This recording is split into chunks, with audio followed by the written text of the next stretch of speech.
Le vamos a preguntar acerca de un tema que casi nadie se atreve a señalar públicamente, relacionado con lo que sucede en distintos espacios de incidencia de la llamada sociedad civil. Y quienes exponen esta información siempre pagan un costo, pero con la convicción de que la sociedad tiene derecho a conocer todo lo que sucede y que hay que limpiar para abrir, le exponemos lo siguiente. Usted se ha referido reiteradamente a los intereses que están detrás de muchos que se autodenominan defensores de derechos humanos. Sin embargo, presidente, este es un terreno ciudadano en donde ninguna autoridad se puede meter y solamente queda la opción de denunciar públicamente sus prácticas cuestionables. Sin embargo, hay otros espacios de participación aparentemente ciudadana que sí cruzan los territorios institucionales, que incluyen manejos de recursos públicos por parte de grupos de sociedad civil mediante maquinaciones que no están tan a la vista, pero que cada vez más frecuentemente son utilizados para sacar beneficios por la puerta de atrás de las instituciones públicas, y en estos espacios se urge poner orden mediante la actualización de las normas, como la Ley General de Prevención y Protección ante Agravios a Periodistas y Defensores de Derechos Humanos.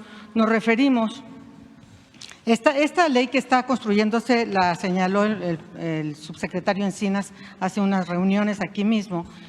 Nos referimos a varios de los integrantes de distintos órganos ciudadanos contemplados en leyes llamados consejos ciudadanos o consejos consultivos. Sabemos que para mantener el equilibrio democrático y la transparencia en la mayoría de los casos, sus integrantes son seleccionados por el Poder Legislativo mediante convocatoria pública y entrevistas públicas, incluso televisadas y en tiempo real. Son cargos honoríficos que no reciben sueldo ni pago en especie, aunque su naturaleza es de coordinación ciudadana. En los hechos son personas civiles que ocupan cargos mediante los que realizan funciones públicas, porque determinan el uso de recursos públicos e inciden en la vida pública de la población. Mediante sus facultades tienen acceso a información confidencial de personas e instituciones, tienen voz y voto en temas y destino de los recursos públicos, que es dinero del pueblo y que impactan en la vida de personas en particular y en la sociedad en general. Teóricamente, su función está directamente enfocada en que bajo los ojos ciudadanos las autoridades cumplan con sus obligaciones, rindan cuentas y que se construyan mejores políticas públicas, así tener instituciones fuertes que realmente sirvan. Pero paradójicamente estos órganos ciudadanos no rinden cuentas a nadie, no transparentan sus procedimientos, no informan de sus acciones, ni siquiera reportan a quienes integran y presiden los sistemas o mecanismos de los que forman parte, no informan con transparencia a la sociedad que dicen representar, aunado a que por ley cuentan con importantes facultades que sirven para construir o destruir, incluso para presionar a autoridades a cambio de privilegios. Muchas autoridades evitan confrontarse con ellos porque temen que les inicien recursos de quejas o denuncias ante los órganos internos de control o ante las comisiones de derechos humanos, y entonces les dejan hacer y deshacer a su antojo, creando así grupos de poder alternos dentro del corazón de las instituciones, donde fungen como coyotes y ejercen abiertamente el influyentismo y el tráfico de influencias en beneficio personal y de grupo, frecuentemente para impulsar los casos de sus propios despachos de abogados. Con la intención de garantizar principios de independencia y autonomía a estos órganos ciudadanos en la ley, se les ha dejado una manga tan ancha que las personas o grupos oportunistas de mercaderes de los derechos humanos que insertan en ellos a personas que usan las facultades que la ley les confiere para su beneficio sin medida ni supervisión. Dicen, presidente, que en casa del herrero asadón de palo. Actualmente, dentro de la misma SEGOV, el Consejo Consultivo del Mecanismo de Protección a Defensores y Periodistas ni siquiera es elegido mediante convocatoria pública del Poder Legislativo, sino que ellos mismos son juez y parte, porque en el gobierno del expresidente Calderón se les facultó a que sus integrantes sean elegidos por ellos mismos por 4 años y que se puedan reelegir por otros 4, y por eso actualmente algunos que fueron nombrados durante estos sexenios anteriores, algunos por ser recomendados por personajes conservadores, defensores de peluche, como el actual senador sin partido de largo apellido, es que ya tienen en estos cargos 8 años o más, periodos que se desconocen con certeza, ya que se niegan a informar cuándo entraron y así permanecen tomando y ejerciendo atribuciones excesivas que no solamente se usan para privilegiar a sus amigos o grupos afines, facilitando su incorporación al mecanismo y autorizándoles medidas millonarias, sino que además tienen acceso a la información que se encuentra en los expedientes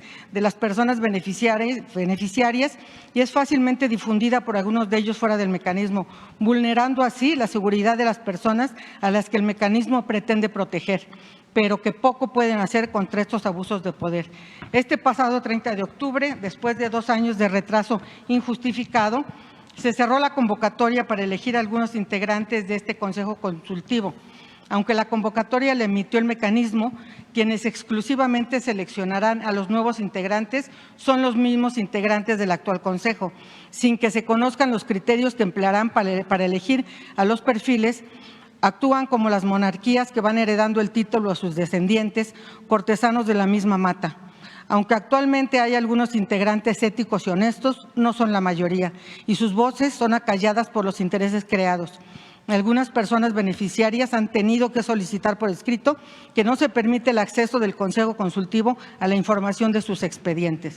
Con estos ejemplos le preguntamos si usted está de acuerdo en que en las leyes se establezca con claridad que todos los órganos ciudadanos que en las dinámicas institucionales tengan voto para determinar el destino de los recursos públicos estén obligados por ley a la transparencia y permanente rendición de cuentas, siempre bajo principios democráticos, siendo seleccionados sus integrantes por convocatoria pública y procedimiento abierto del Poder Legislativo, nunca más siendo jueces y parte, eliminando antidemocráticas prácticas de cónclave.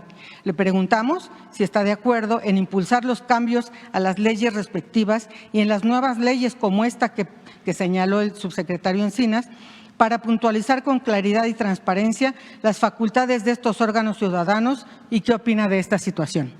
Pues yo apoyo a Alejandro Encinas en todo lo que está llevando a cabo para la defensa de los derechos humanos y también para resolver sobre estos organismos que de verdad ayuden a proteger a los periodistas, a los luchadores sociales, porque se crearon muchos de estos organismos para simular de que se atendían los graves y grandes problemas nacionales.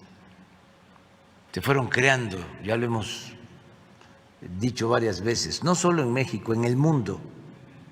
Durante todo el periodo neoliberal se fueron creando organismos supuestamente autónomos de la sociedad civil para todos,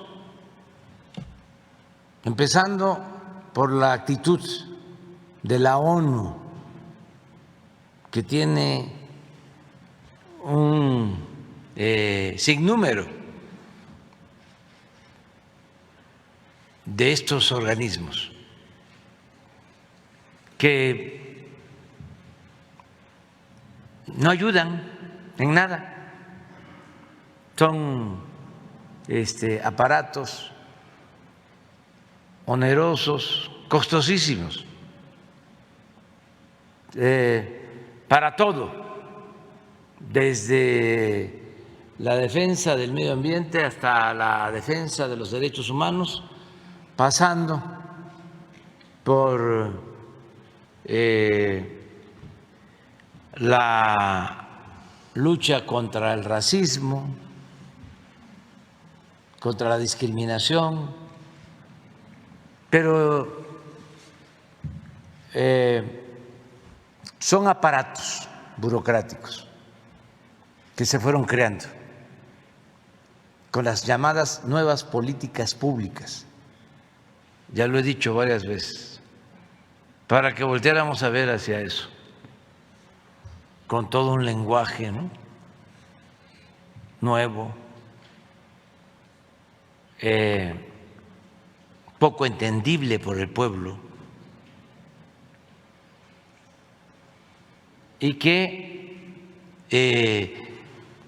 no nos ocupáramos de lo fundamental, que no miráramos de que estaban saqueando a nuestros países en beneficio de una minoría rapaz. Y se crearon todas estas nuevas políticas públicas. Siempre he dicho que en México el principal problema desde hace siglos ha sido el de la corrupción. Y cuando más corrupción ha habido en toda la historia fue en el periodo neoliberal. En los 36 años del llamado neoliberalismo o neoporfirismo. Y no se tocó el tema. Es más, ni siquiera era delito grave la corrupción, porque Salinas modificó el Código Penal y quitó a la corrupción como delito grave. Sin embargo, se crearon organismos para supuestamente combatir la corrupción, como el de la transparencia, todo esto promovido por la llamada sociedad civil. Y todos estos organismos supuestamente autónomos vinculados al conservadurismo, a las minorías, hasta los de derechos humanos. O más ellos. Una gran farsa. Y vivían del presupuesto público, del dinero del pueblo.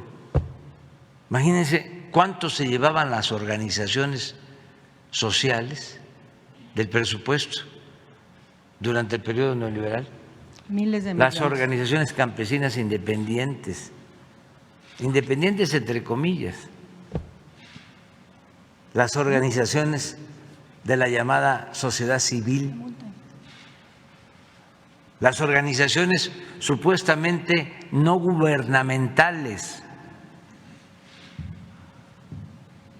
Todavía en el caso de la política en Estados Unidos, cuando les hablamos, les insistimos que hay que apoyar a los países de Centroamérica para que la gente no se vea en la necesidad de emigrar. Tienen dos mecanismos de respuestas. Uno es entregarles apoyos a organizaciones de la llamada sociedad civil, que nunca llegan a los beneficiarios. Es dinero que se queda en estos aparatos supuestamente independientes. Y el otro mecanismo con el que supuestamente quieren resolver el problema es de que lleguen empresas extranjeras a invertir y que esto va a generar empleos y ya va a cambiar las cosas.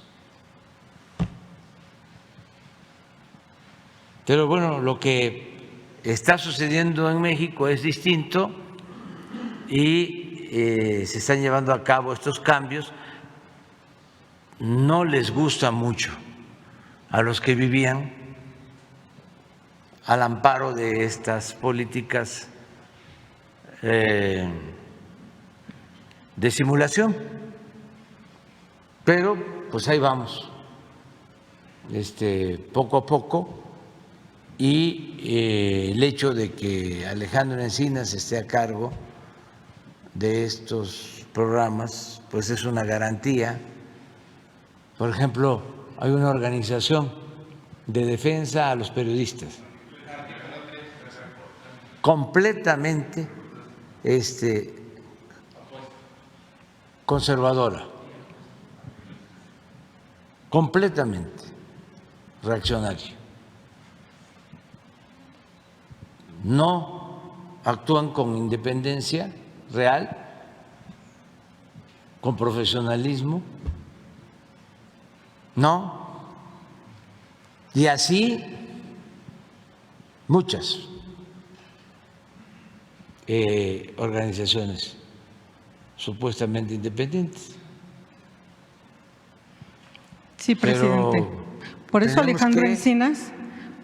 Seguir con Encinas buscando que se democraticen todos estos procedimientos y que se vayan protegiendo realmente a los que necesitan. Sí, justamente de lo que usted está diciendo de Alejandro Encinas, el pasado 27 de octubre, él señaló sobre la nueva Ley General de Prevención y Protección ante agravios a periodistas y defensores de derechos humanos. Actualmente esta iniciativa ya está muy avanzada porque se está redactando con la participación directa de periodistas y defensores de todo el país. Durante al menos 15 foros realizados este año por la Secretaría de Gobernación en distintas entidades federativas. Varios camaradas de los aquí presentes hemos asistido y opinado respecto de la necesaria exigencia de colocar procedimientos más democráticos y transparentes y la erradicación de los vicios que se heredaron de administraciones pasadas. Es necesario contar con esta ley porque los riesgos que enfrentamos periodistas y defensores son mayormente producto de maquinarias violentas que continúan operando para silenciarnos desde grupos de poder que sienten afectados sus intereses. Es indispensable una ley general porque en ella se establecen con claridad las facultades, competencias y concurrencias de los 3 niveles de gobierno, mediante participación integral y equitativa. Eleva jurídicamente el nivel de prevención y protección que garantiza realmente los derechos a defender derechos humanos y a informar con libertad. Actualmente solo contamos con una ley federal expedida por el expresidente Calderón que mediante su mecanismo de protección emite resoluciones, pero estas solo son vinculantes para las autoridades federales, no así para los estados y municipios, que es donde realmente suceden las agresiones. También por no tener una ley general se carece de un sistema nacional de prevención y protección integrado por diversas instituciones federales y locales que de existir acordarían políticas públicas en todo el territorio nacional derivadas de los acuerdos propios de un sistema nacional. Presidente, para que esta ley sea realidad se requiere dar el primer paso con el impulso de la Presidencia de la República. El subsecretario Encinas necesita directamente la ayuda así específica porque esta iniciativa está desde hace 8 meses dentro de la Comisión de Puntos Constitucionales de la Cámara de Diputados que preside el diputado Juan Ramiro Robledo Ruiz de Morena y sobre la que diputados de diversas filiaciones políticas ya se han pronunciado a favor. Si durante el siguiente periodo legislativo el diputado Robledo la sube al pleno y se aprueba, se envía a la Cámara de Senadores y se aprueba, se lograría que se faculte al Congreso para que pueda expedir una ley general y siendo más de 20 entidades federativas de extracción morenista, se contaría en el siguiente periodo legislativo con el porcentaje necesario para aprobar la reforma constitucional, aunque seguramente las 32 entidades se pronunciarían a favor, ya que esta ley general es una herramienta que hace falta a todos los gobiernos y será de gran utilidad para México. Así, mientras inicie el siguiente periodo legislativo en abril del 23, se puede continuar con el proceso de redacción de la ley, atendiendo más opiniones de más periodistas y defensores, por lo que a mediados del 23 ya se podría presentar y publicar la nueva Ley General de Prevención y Protección ante agravios a periodistas y defensores de derechos humanos e iniciar su implementación y aplicación para generar una nueva etapa de atención con estructura nacional para cumplir con mayor eficacia la prevención y protección. ¿Usted está de acuerdo en que la Presidencia de la República impulse lo necesario para que esta nueva ley que ha propuesto en diversas ocasiones el subsecretario Encinas sea realidad durante el siguiente semestre, presidente? Yo apoyo a Alejandro Encinas. Es cuestión de que él retome este asunto y va a contar con todo nuestro apoyo, como siempre.